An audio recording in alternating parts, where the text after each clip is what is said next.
Students, अब हम समझेंगे पार्ट 2 में रहीम जी के दोहे। पिछले हमने आपको एपिसोड में 4 दोहे समझा दिए थे।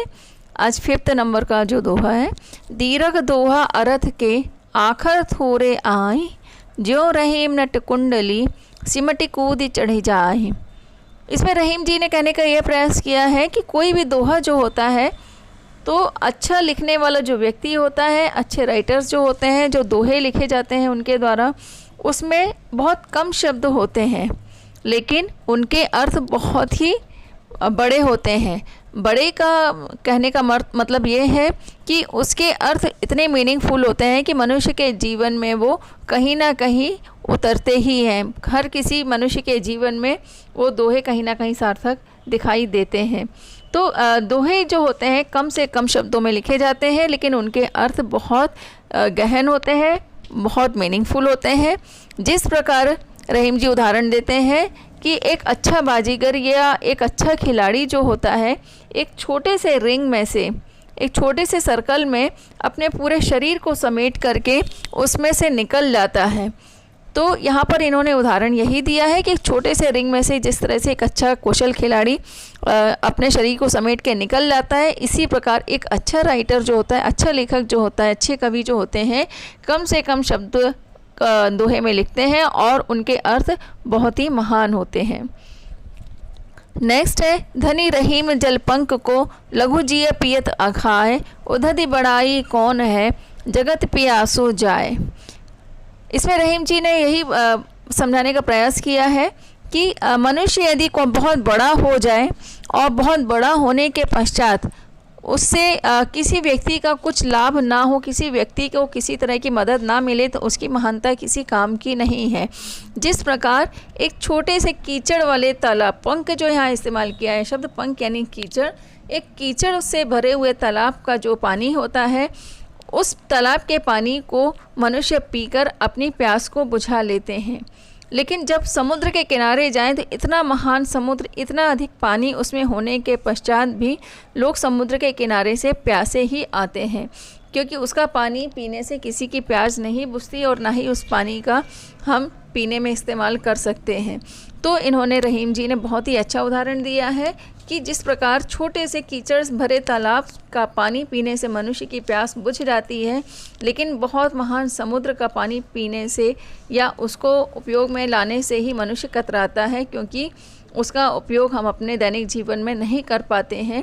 तो मनुष्य की महानता उसी में है, बहुत छोटा होकर भी यदि किसी की वो सहायता करता है, किसी की मदद करता है, किसी की भलाई परोपकार के काम यदि वो करता है, तो वो व्यक्ति बहुत महान है, बजाय उनके जो बहुत महान होने के पश्चात भी किसी व्यक्ति के काम नहीं आ पाते हैं।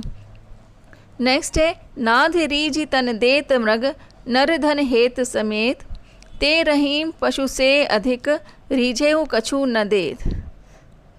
मनुष्य को इसमें बहुत ही अच्छा उदाहरण दिया है रहीम जी ने कि जिस प्रकार नाद यानी एक संगीत की तान के द्वारा, एक बहुत मधुर संगीत के द्वारा किसी भी हिरण का शिकार कर लिया जाता है, उसी प्रकार मनुष्य को प्रेम से धन की अपेक्षा उन्हें अपने वश में कर सकते हैं और मनुष्य को जीवन में प्रेम ही सबसे महत्वपूर्ण होता है। तो प्रेम से ही मनुष्य के साथ व्यवहार करना चाहिए, तभी उसको वश में कर सकते हैं।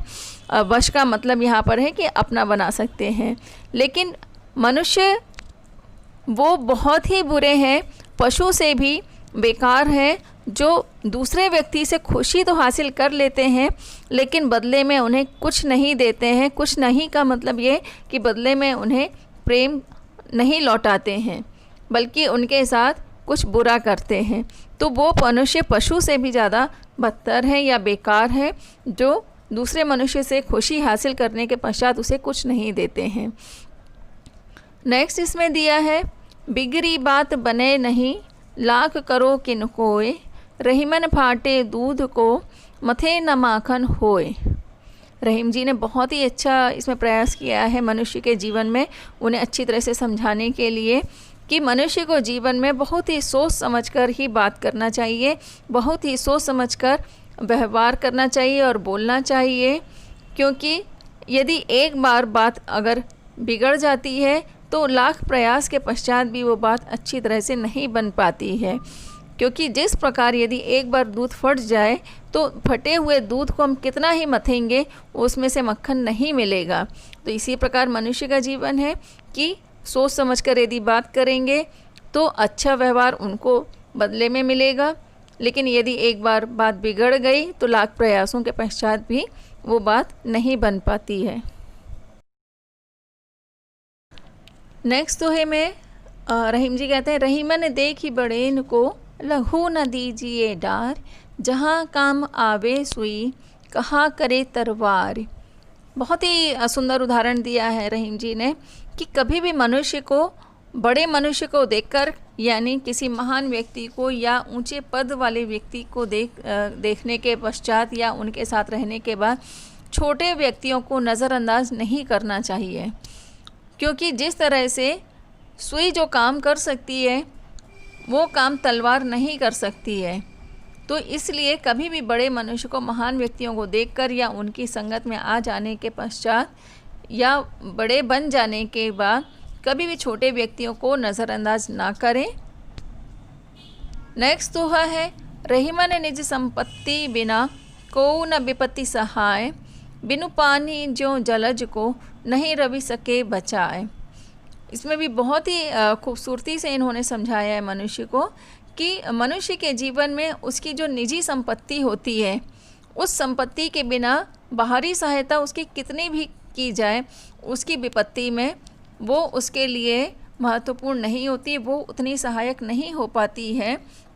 मनुष्य के जीवन में उसकी निजी संपत्ति ही उसकी विपत्ति में सहायक होती है। क्योंकि जिस प्रकार कमल, यदि पानी ना हो जहाँ कमल हो तो सूर्य कितनी ही रोशनी दे उसको नहीं बचा पाएगा। अर्थात बिना पानी के कमल की रक्षा सूर्य कितना ही करे वो उसे नहीं जीवित रख पाएगा। इसी प्रकार मनुष्य की विपत्ति में उसकी निजी संपत्ति जो है उसके बिना बाहरी सहायता कितनी भी की जाए वो उसके लिए कम ही होगी। नेक्स्ट है, रहीमन पानी राखिए बिनु पानी सब सून, पानी गए ना उबरे मोती मानुष चून। ये सभी मनुष्य के लिए बहुत ही खूबसूरत उदाहरण दिया है रहीम जी ने कि मनुष्य को जीवन में सम्मान बनाए रखना चाहिए। यानी उन्होंने पानी जो दिया है, पानी सम्मान के लिए उन्होंने इस्तेमाल किया इस शब्द का कि मनुष्य के जीवन में पानी के बिना कुछ भी नहीं है। उसका जीवन जो है व्यर्थ है बिना पानी के। क्योंकि जिस प्रकार पानी के बिना मोती में चमक नहीं आ सकती है, उसी प्रकार मनुष्य का जीवन जो है सम्मान के बिना व्यर्थ है। और आटा यदि है उसमें यदि पानी ना हो तो उसके बिना रोटी नहीं बन सकती है। एक और इसमें बहुत ही अच्छा गहरा उसमें अर्थ छुपा हुआ है कि चूना यदि रखा है उसमें यदि पानी नहीं होगा तो उस चूने का उपयोग नहीं कर सकते हैं बिना पानी के। तो मनुष्य का जो जीवन है बिना पानी के सब कुछ सूना है। तो इन्होंने मनुष्य के जीवन में सम्मान को पानी माना है, मोती के लिए पानी माना है कि पानी के बिना मोती की चमक नहीं होगी। चूने में पानी नहीं डाला जाएगा तो चूना व्यर्थ है। आटा यदि पानी नहीं होगा तो उसकी रोटी नहीं बनाई जा सकती है। तो मनुष्य का जो जीवन है इसी तरह से कि बिना पानी के सब कुछ व्यर्थ है, सब कुछ सूना है।